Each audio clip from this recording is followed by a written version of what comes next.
Hello friends and welcome back to Commerce Kaksha. In this video we are going to solve some questions related to capital and revenue.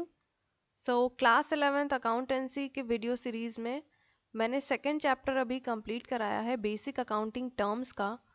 उस chapter में आपके कुछ terms थे capital और revenue से related, जैसे capital expenditure, revenue expenditure, capital receipts, revenue receipts. ठीक है, इन टर्म्स पर बेस्ड हम कुछ क्वेश्चंस सॉल्व करेंगे। So let's start. पहले आपका होगा revenue expenditure and capital expenditure से रिलेटेड कुछ क्वेश्चंस। ठीक है, तो क्वेश्चन है आपका कि आपने इन सारे एक्सपेंडिचर्स को यानी इन सारे खर्चों को आपने क्लासिफाई करना है रेवेन्यू या फिर कैपिटल में। आपको बताना है कि ये रेवेन्यू एक्सपेंडिचर है या कैपिटल एक्सपेंडिचर है। ठीक है, तो बेसिक अकाउंटिंग टर्म्स में मैंने आपको कुछ फंडा बताया था जिससे कि आप आसानी से बता पाओ कि कोई भी एक्सपेंडिचर कैपिटल है या रेवेन्यू नेचर का है। तो मैंने आपको बताया था कि जो रेवेन्यू होता है ना, जो रेवेन्यू एक्सपेंडिचर होता है ना, वो आपका रिकरिंग नेचर का होता है। ये आपके छोटे छोटे खर्चे होते हैं, बहुत बड़ा अमाउंट नहीं होगा बट रिकरिंग नेचर का होगा, मतलब आप रेगुलरली इस एक्सपेंडिचर को कर रहे होगे और आपका जो बिजनेस ऑपरेशन है वो ऑपरेशन से रिलेटेड होगा। ठीक है, और बताया था कैपिटल एक्सपेंडिचर क्या होता है। कैपिटल एक्सपेंडिचर बड़े बड़े खर्चे होते हैं। ठीक है, और रिकरिंग नेचर के नहीं होते हैं, रिकरिंग नेचर के नहीं होते हैं, नॉन रिकरिंग नेचर के होते हैं। यानी एक बार आपने कर लिया तो उसका बेनिफिट कुछ सालों में आपको मिलता रहेगा, उसके बाद हर साल आप नहीं करोगे। ठीक है, और कैपिटल एक्सपेंडिचर जो होता है आपका, जो कैपिटल एक्सपेंडिचर होता है उनको आइडेंटिफाई करने का मैंने आपको एक बताया था कि दो चीज़ें होती हैं। अगर कैपिटल एक्सपेंडिचर आपका हो रहा है तो या तो आपके जो नॉन करंट असेट्स हैं, नॉन करंट असेट्स हैं वो आपके इंक्रीज होंगे, बढ़ेंगे। ठीक है, या फिर या फिर आपकी जो नॉन करंट लाइबिलिटीज हैं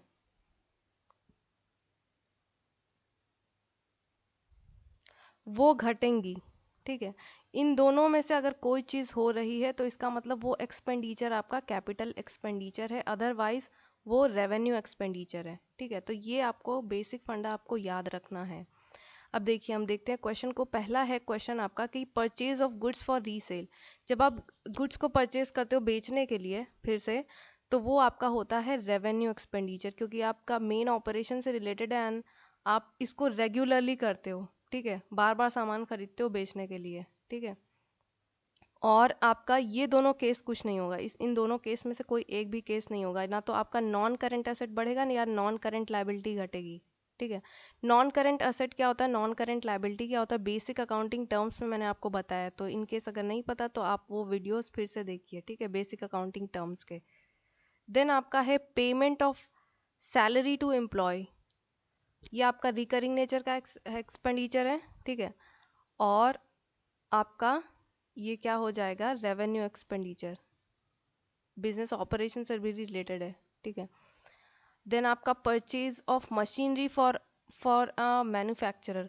कोई मैन्युफैक्चरर है यानी जो सामान बनाता है, वो अगर मशीनरी खरीद रहा है तो उसके लिए मशीनरी क्या होगी, उसके लिए मशीनरी गुड्स नहीं होगी ना, उसके लिए मशीनरी होगी नॉन करंट असेट। तो जब वो परचेज करेगा तो नॉन करंट असेट हमारा बढ़ेगा, यानी पहला केस आपका ऑकर होगा। ठीक है, तो ये क्या हो जाएगा, ये हो जाएगा आपका कैपिटल एक्सपेंडिचर।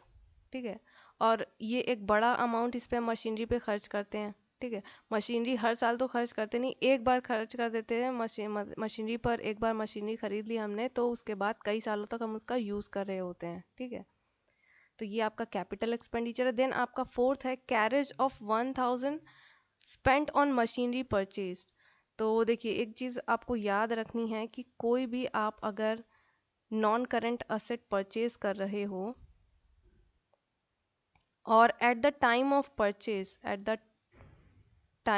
परचेज आप जो भी एक्सपेंडिचर कर रहे हो उस पे, वो आपका क्लासिफाई होता है इनटू कैपिटल एक्सपेंडिचर। ठीक है, वो उस एक्सपेंस को, उस एक्सपेंडिचर को आप कैपिटलाइज कर देते हो, यानी as a capital expenditure treat करते हो। ठीक है, तो at the time of even this amount is small, ये अमाउंट स्मॉल है उसके बाद भी आप इसको क्लासीफाई करोगे इनटू कैपिटल एक्सपेंडिचर, ठीक है, क्योंकि ये eight the time of purchasing आपका इनकर हुआ है, ठीक है।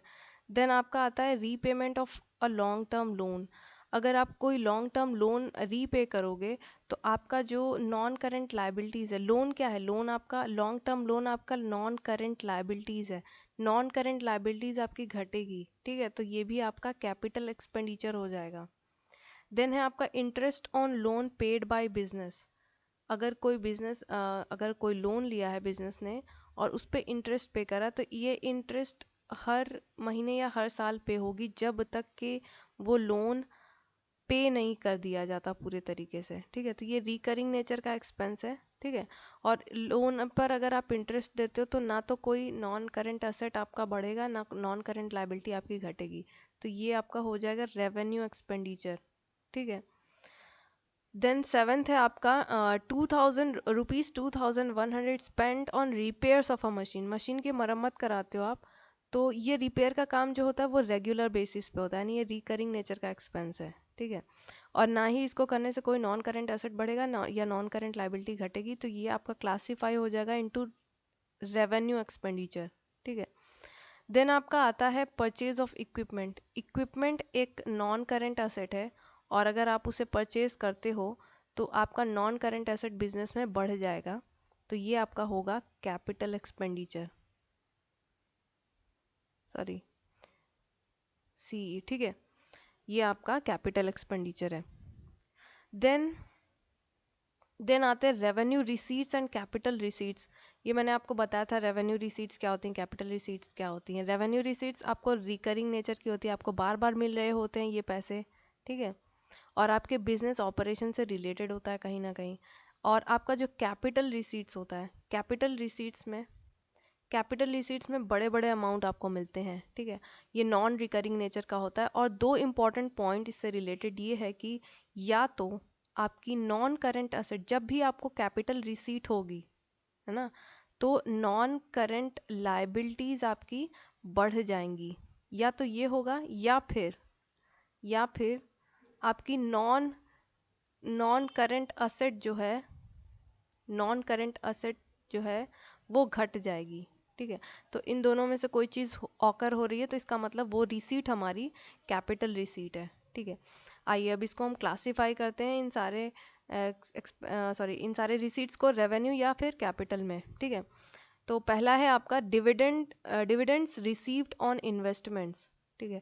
जब हम कोई इन्वेस्टमेंट करते हैं उस पे हमको डिविडेंड मिलता है, तो वो रेगुलरली मिल रहा होता है, ठीक है, पीरियोडिक इंटरवल पे आपको वो मिल रहा होता है, तो ये आपका हो जाएगा, ये रिकरिंग नेचर का है, तो ये हो जाएगा आपका रेवेन्यू रिसीट्स, ठीक है। देन आपका सेकेंड है proceeds from sale of buildings, यानी आपने बिल्डिंग बेची उससे मिलने वाला पैसा क्या होगा, ये आपका होगा कैपिटल रिसीट्स। क्यों? क्योंकि बिल्डिंग एक नॉन करेंट असेट है और जब आप उसको बेच दोगे तो आपके बिजनेस में से नॉन करेंट असेट जो है वो घट जाएगा, यानी सेकंड केस होगा, ठीक है। देन थर्ड है आपका रेंट रिसीव्ड फ्रॉम सब लेट ऑफ प्रीमाइसेस। प्रीमाइसेस का मतलब आपकी जो बिल्डिंग है उसको आपने सब लेटिंग की, यानी आपने किसी को किराए पर दे दिया है और उस पर आपको जो रेंट रिसीव हो रहा है वो आपका होगा रेवेन्यू रिसीट, ठीक है।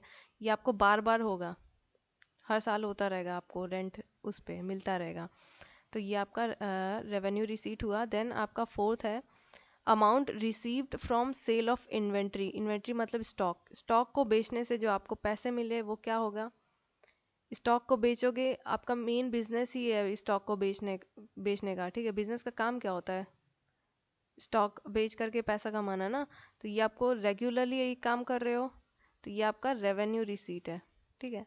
Then sale of motor vehicle. Motor vehicle अगर आपने बेची तो आपकी जो नॉन करंट असेट थी मोटर व्हीकल वो कम हो जाएगी बिजनेस से, ठीक है, नॉन करंट असेट कम होगी, देन ये क्या होगा आपका कैपिटल रिसीट्स, ठीक है। देन सिक्स्थ है आपका long term loan received from bank. Bank से आपको लॉन्ग टर्म लोन मिला, लॉन्ग टर्म लोन का मतलब आपकी नॉन करेंट लाइबिलिटी, ठीक है, नॉन करेंट लाइबिलिटी यानी जो लाइबिलिटी आप पे करोगे इन मोर देन 1 ईयर, ठीक है, तो ये आपका हो जाएगा कैपिटल रिसीट, क्योंकि नॉन करेंट लाइबिलिटी आपके बिजनेस की बढ़ गई। ठीक है। देन सेवेंथ है sales commission received from the manufacturer. Manufacturer से आपको सेल्स कमीशन मिला, सेल्स पे आपको कमीशन मिल रहा है, मतलब जब जब सेल करोगे तब तब मिलेगा, और बिजनेस का मेन ऑपरेशन ही है सेल करना, है ना। और ये रिकरिंग नेचर का रिसीट है, तो ये क्या हो जाएगा, रेवेन्यू रिसीट्स। ठीक है। So this is how you classify your expenditure and receipts into revenue and capital. ठीक है। आपको कोई, आपके पास कोई सा भी क्वेश्चन है जो रेवेन्यू और कैपिटल से रिलेटेड जिसमें आपको कंफ्यूजन हो, तो आप पूछ सकते हैं कमेंट सेक्शन में। So thank you for watching, like this video, share it to your friends and subscribe the channel.